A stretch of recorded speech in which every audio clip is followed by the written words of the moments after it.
श्रीलक्ष्मीवल्लभारम्भां विनोर्मणिमध्यमाम् अस्मदाचार्यपर्यन्तां वन्दे गुरुपरम्परां श्रीमत्पयोनिधिनिकेतनचक्रपाणे भोगीन्द्रभोगमणिराजितपुण्यमूर्ते योगीश शाश्वतशरण्यभवाब्धिबोध लक्ष्मीनृसिंहममदेहि करावलम्बं శ్రీ మన బుచ్చిరెడ్డిపాడు గ్రామంలో వేంచేసి ఉన్నటువంటి శ్రీ సీతా లక్ష్మణ సమేత కోదండరామస్వామి దేవస్థానం నందు ఈ నెల 18వ తారీఖు నుండి 30వ తారీఖు గురువారం వరకు శ్రీ లక్ష్మీ నరసింహస్వామి వారి జయంతి మహోత్సవములు జరుగుతున్నవి.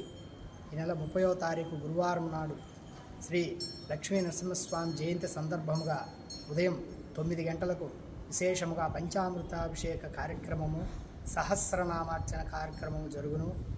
సాయంత్రం 6 గంటల నుండి శ్రీ లక్ష్మీ నరసింహస్వామి వారికి విశేషంగా చందనాలంకారము, శ్రీ వరదరాజస్వామి వారికి గ్రామోత్సవ కార్యక్రమం జరుగును. కావున భక్తులెల్లరూ స్వామివారిని దర్శించి తీర్థప్రసాదములు స్వీకరించి శ్రీ లక్ష్మీ నరసింహస్వామి వారి యొక్క ఆశీస్సులు పొందవలసిందిగా కోరుచున్నాము. శ్రీ లక్ష్మీ నరసింహస్వామి పరిపూర్ణ అనుగ్రహ ఫల సిద్ధిరస్తు.